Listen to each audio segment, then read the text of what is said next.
Hello, everyone. We're Wheels Down Bikes. We're here to present with you our board of directors report for the second year of our company, Wheels Down.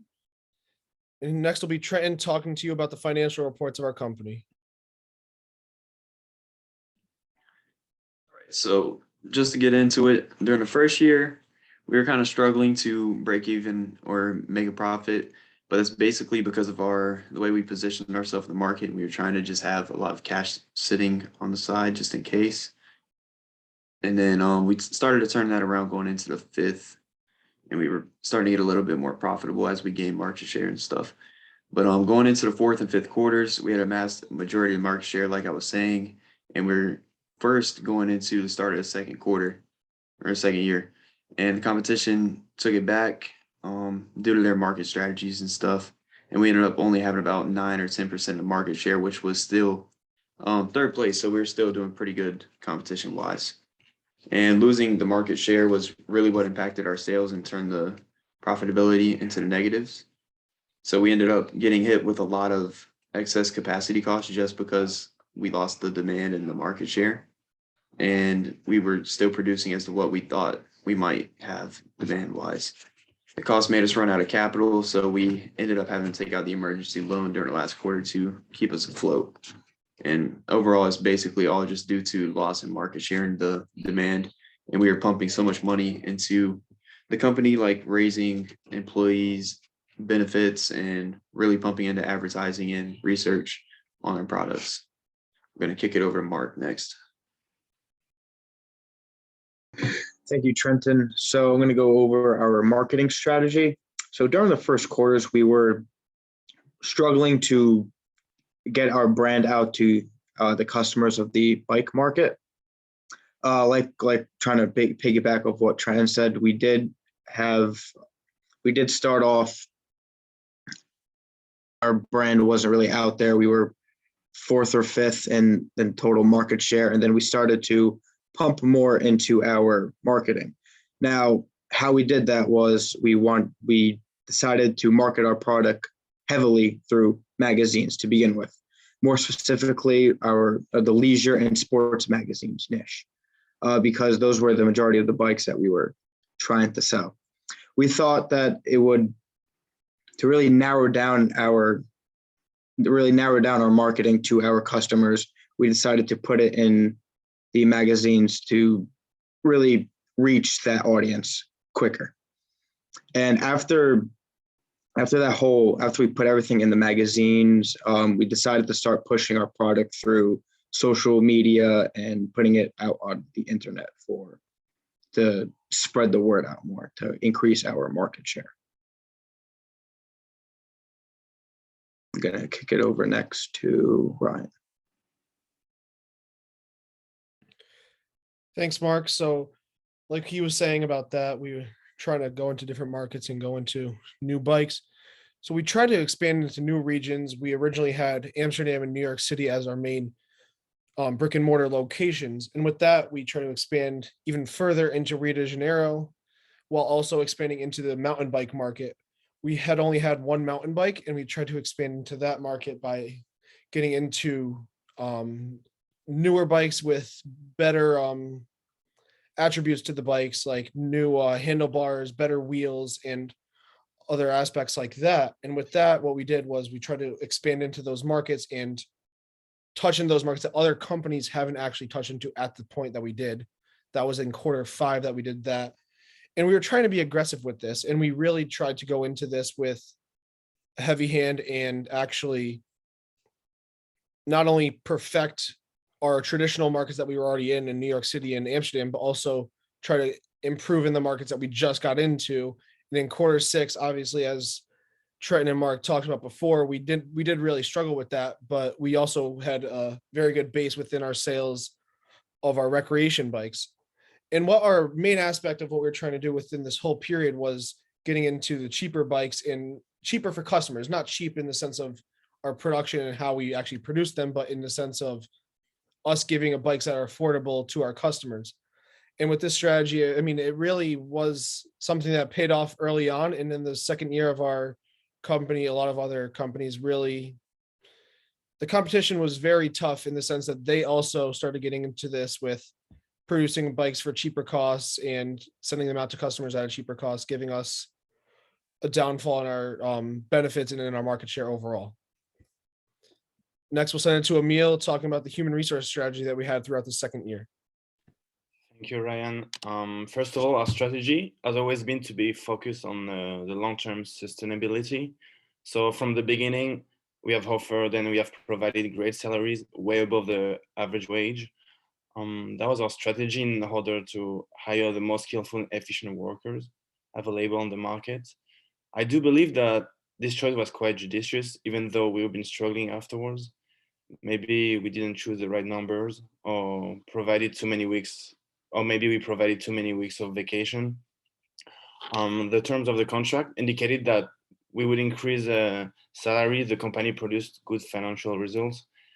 And if not, the satisfaction percentage was higher than any other firm, so we would have been able to keep our best workers. Unfortunately for us, our bad financial result made us make some difficult decisions. I've had the obligation to reduce the wages after quarter two because the cost for salaries and benefits were too high for our firm. So after that, many employees were unsatisfied at all. But it was a necessity because we wanted to open new stores as well. And we couldn't have done it if our costs were still super high. Afterwards, we have started to follow our strategy again by raising their wages again quarter after quarter in order to increase the desire and satisfaction to work for Wheels Down Bikes. At the end of the seventh quarter, we have finished with approximately 90% of satisfaction, which is not amazing. But if you take a look at the graphic, the slope is increasing because it went from 70 to 80% in 4 quarters. So over time, the level of satisfaction will only keep increasing. That was my overview for the human resource strategy. Next slide, please.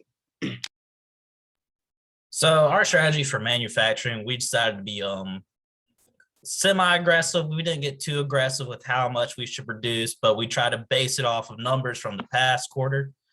And the formula that we used was the past quarter total demand, and we doubled it and sometimes added a little bit more. And then we divided it by the percentage that the demand was for each bike for the last quarter too. We did stay pretty aggressive with our top bikes in each category, which did hurt us in the last quarter, unfortunately. And we also try to we noticed in the first year that we had a lot of stock outs. So we would try to produce more so we didn't have as many, and we still suffered stock outs, unfortunately.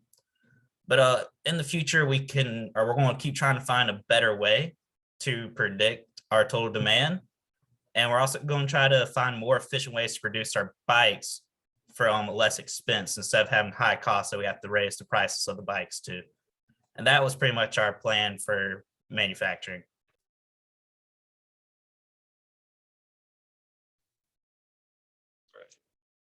So back to the financial strategy, as we were kind of talking about before, we were focused on keeping our costs low at first, and then trying to really build up the amount of market share we had. And keeping our costs low allowed us to have a good size of cash set on the side early on when other companies kind of just went for broke.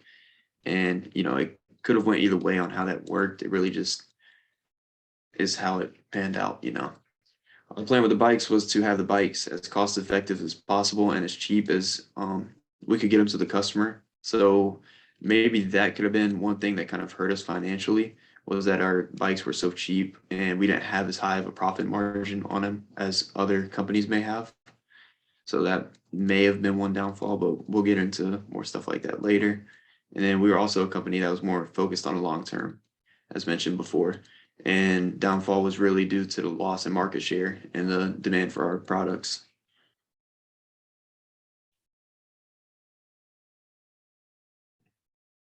So going into the second year overall within our business, we, like I said, like Trenton said, and like everyone else has talked about before, we did try to follow our strategy for the future from our business plan in the past. And we did really touch on a lot of things that actually have benefited us throughout quarter 4, 5, and 6.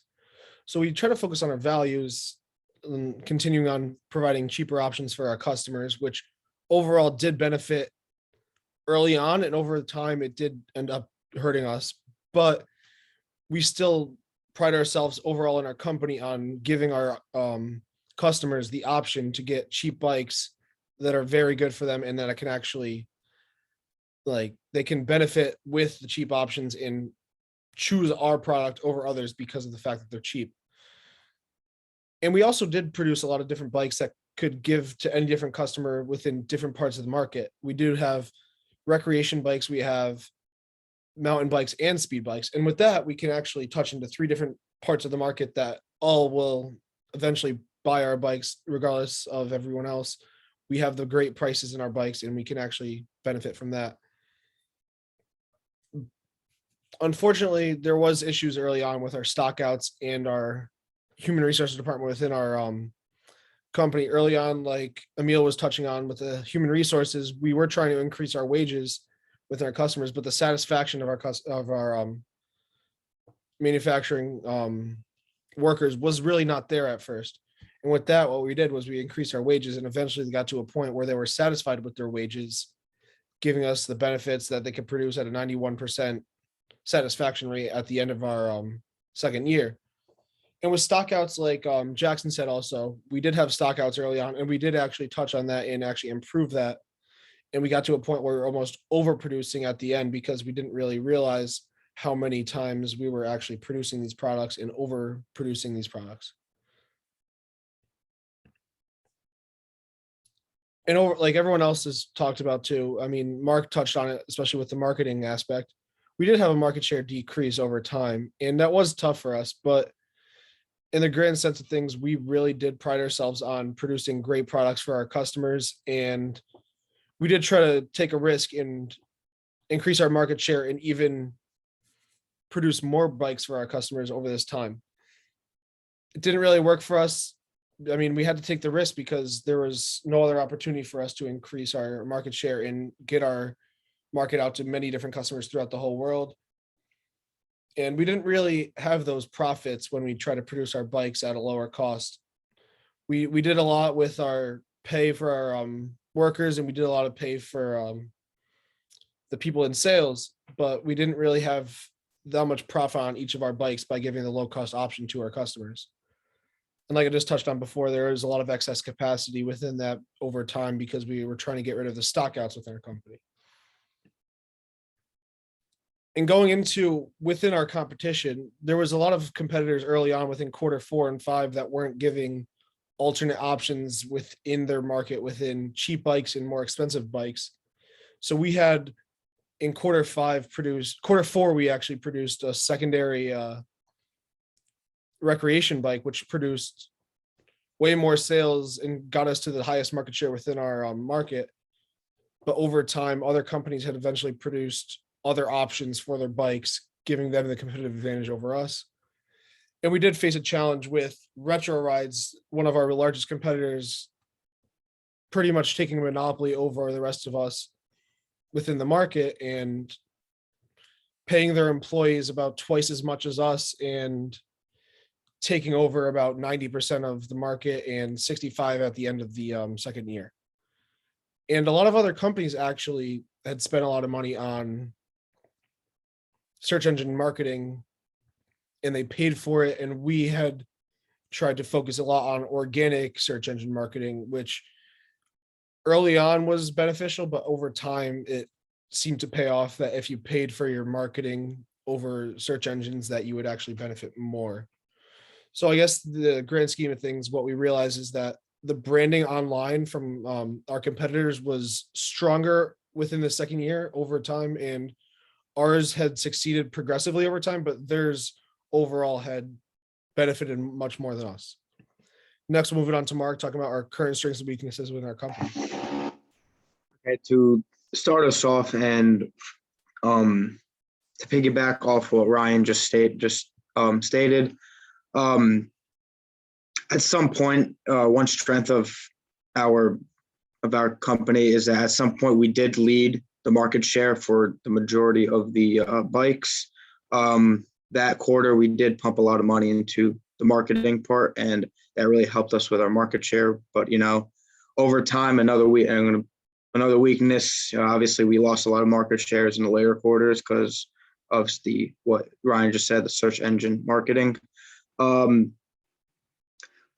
one thing to talk about market share is one strength is that we did reach our primary market share in the recreation bikes.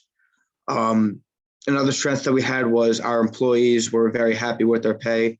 Like Emil said, we had over 90% the satisfaction, which was awesome. We really did attract a lot of the good workers in the biking industry, and that helped us with manufacturing because they had a lot of experience and knowledge in that field. Another strength is that we were very invested in our future to begin. The reason why we wanted to invest in our future at the beginning is because, say, if something was run to the ground, we needed to have that cash in case something like that were to happen.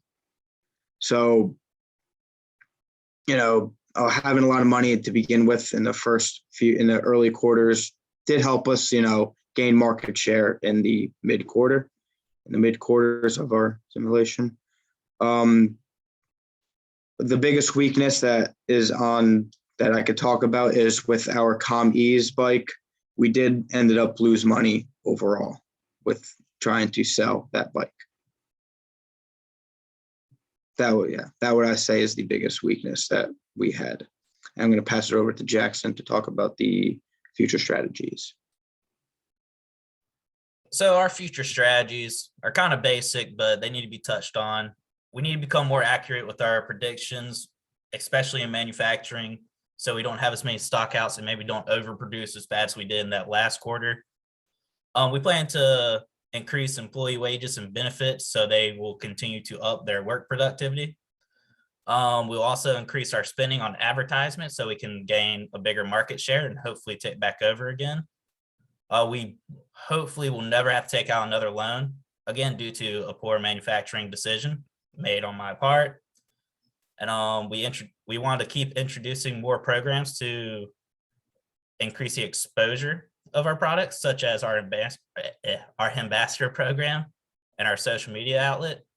And we want to increase our web sales and open more stores for the future.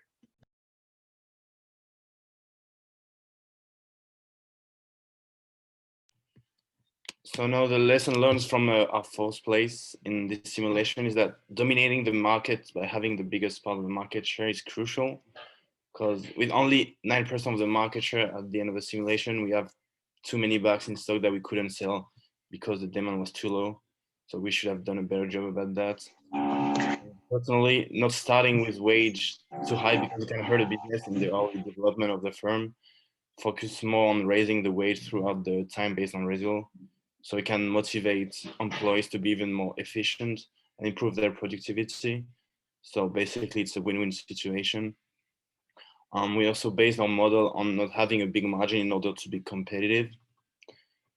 But at the end of the simulation, we unfortunately didn't sell enough bike, so that's why it hurts us.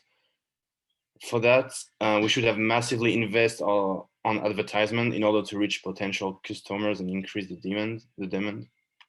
When you look at your competitors, some of them have massively invested on online advertisements, such as social media, flyers, things that we did, but we probably should have spent and invested more money on that. Yeah. All right, so we have some questions from some people that we would like to touch on right now. First, we have a question for Trenton here. What hindered the company's profitability the most? All right, so there was a little bit of a mixture of things here. Again, I believe Ryan spoke on it a little bit. Maybe we could have made our bikes cost a little bit more and still made them pretty cost effective for the market, because we're trying to scrape by the minimum profit and just focus on a higher sales volume, which was very hard. Again, I don't know what happened, whether it was between marketing or maybe just the bike itself, but that was one thing. We weren't very profitable on the bikes. So if we would have had numbers on it, we would have been fine. But with the amount of sales that we had, it would have been really good for us too. have like a higher profit margin on the bikes. Then again, profitability was the overstock. That cost us about 600,000 in quarter 6, and in quarter 5, a little over 240,000. So those were big expenses, big detriments to the company.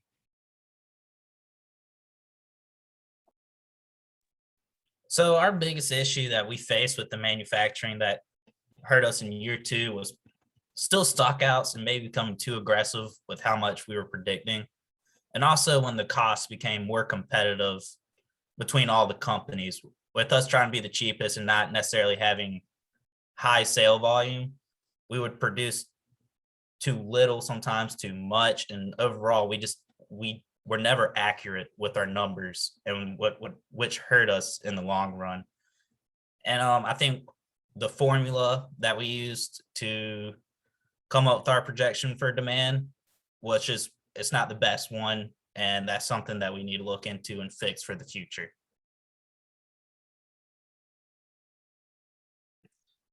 So next I was asked, do you think that the emergency loan played a part in our downfall of our most recent quarter in quarter 6? And obviously, yeah, it did play a part. And I mean, Trenton just talked about that most recently with us and losing that money in quarter 5 and quarter 6. But I mean, what we were trying to do, like I said, over time, we were trying to touch on improving our money for paying our workers. And over time, I think that did benefit us in the sense of our employees were working at an efficient rate. But overall, the amount of other things that were influencing that really did hurt us. But it wasn't necessarily the emergency loan that played a part in our downfall. I mean, yes, it did contribute, but it wasn't necessarily something that was hurting us in general.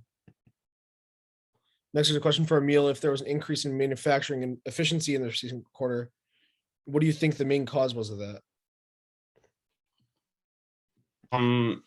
First of all, paying wages above the market rate, as we did at the beginning of this simulation, can be important motivating forces, because employees will have more to lose. Because of this, they are more motivated to do good work and remain at their job. A greater job satisfaction can result in less conflict between employers and labor groups. It also results in healthier working conditions and improved employee morale. All of that combined most likely lead to an increase in productivity. That's why the fact that we increased the benefits and wage of our employees during this last quarter led to an increase in manufacturing efficiency. That's all I had to say. Next slide, please. Next, we have a question from Mark asking about the marketing component. So they said that they can see that the marketing component has a fluctuation a lot recently. So what happened with that? What happened there? Right. So the cause that happened, or the reason why there was a fluctuation in the marketing category of the business, is that we weren't really efficient enough with our marketing. We did heavily put our products in the magazines. Maybe what we should have done is later on, we should have put it into more of our search engine marketing, put a little bit more money into that. So it would help us get our product out to the internet often, or spread the word through the internet more.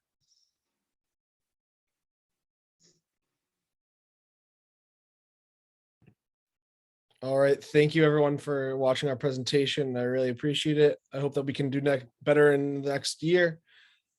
Again, thank you to everyone. And this is a great opportunity for us to improve upon ourselves and let us know if there's anything else that we could do to actually grow in the future. Thank you.